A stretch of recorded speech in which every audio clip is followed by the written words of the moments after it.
Hi friends! This time we're going to read The Invisible Boy.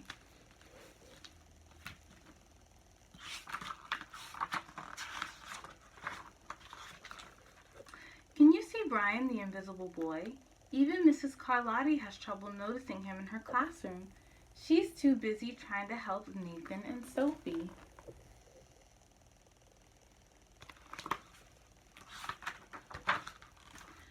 Nathan has trouble with what Mrs. Carlotti calls volume control.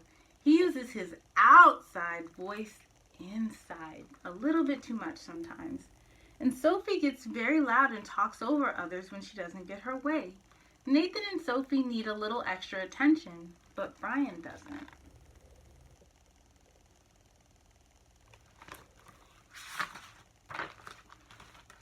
When the bell rings for recess, Micah and JT take turns choosing kids for their kickball teams. The best players get picked first, and then the best friends of the best players, and then the friends of the best friends. And then only Brian is left, still waiting and hoping.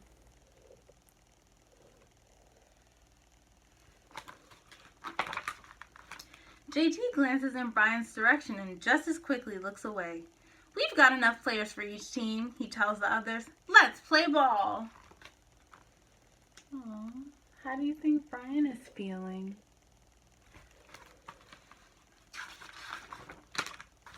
In the cafeteria, Madison and her friends talk about her birthday party. "The rope swing over the pool was awesome," says JT.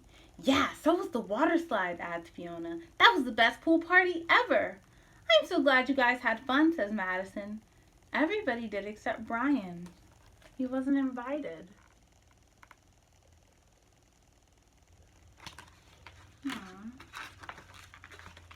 At choosing time, while the other kids play board games and read, Brian sits at his table doing what he loves to do best.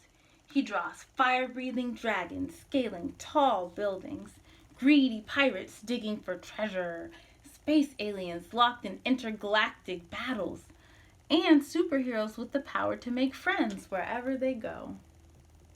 There's the dragon, the aliens, the pirates, and the superhero.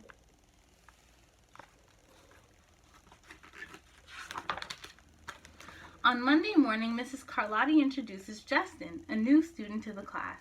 Brian smiles shyly at him. Some of the other kids sneak looks at Justin, trying to figure out if he's cool enough to be their friend. They haven't quite made up their minds yet. I think it would be nice if they could all be friends, don't you?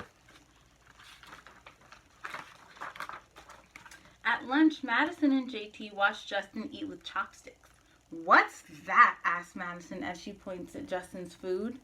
"It's bulgogi." Bulgogi, Korean barbecued beef. My grandma made it for me. It's really good. Do you want to try some? There's no way I'd eat boogerogi. And the kids laugh. All of them, that is, except for Brian. He sits there wondering which is worse, being laughed at or feeling invisible. So Justin tried to be kind and share his lunch with them, and The next day, when Justin goes to his cubby to put away his backpack, he notices a piece of paper with his name on it. Justin: "I thought the bulgogi looked good." Brian: and then he drew a picture of himself trying it. Yum! Oh, that was kind. At morning recess, Brian finds a piece of chalk on the ground and starts drawing away. "You're Brian, right?" "Yeah." "Thanks for the note." "Hey, Justin!" Emilio calls out from the tetherball court. "You're up next." "Sorry, I gotta go," says Justin. "By the way, that's a really cool drawing," he adds before taking off.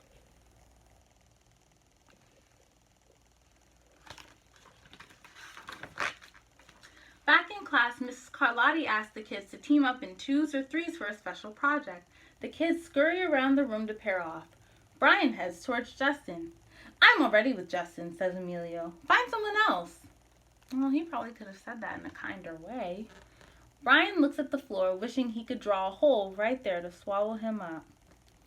"Mrs. Carlotti said we can have up to 3 people in our group. We're only 2. Come on, Emilio, let him work with us." Oh, Justin said that. And then Emilio says, oh, okay. So see how Justin invited Brian to be in their group? That was kind, right? That was very friendly. Mrs. Carlotti gives the class directions for the project. Your assignment is to work together to write a story about what you see in that photograph. Use your imagination and have fun, she says. Whoa, cool, says Emilio. What kind of people do you think would live in houses like that? I don't know, but I bet Brian could draw them to go with our story, says Justin. Brian smiles as he takes out his lucky pen.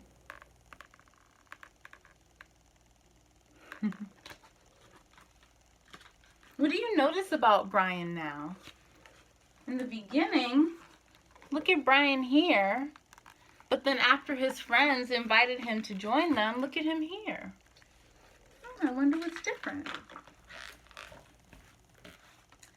And so they worked together on their project. And Brian taught them how to make the pictures and draw. And they worked together and presented their assignment to the class. Look at all their faces. It's lunchtime again, Brian's least favorite part of the day. Another 20 long minutes of kids talking and laughing with everyone else but him. Brian, he hears someone shout, hey Brian, over here. Brian turns and sees Justin waving him over. Emilio nods at Brian as he makes room for him at the table.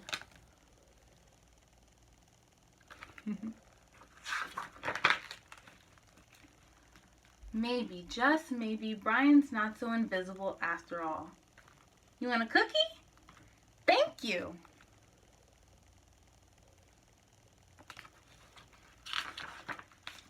The end.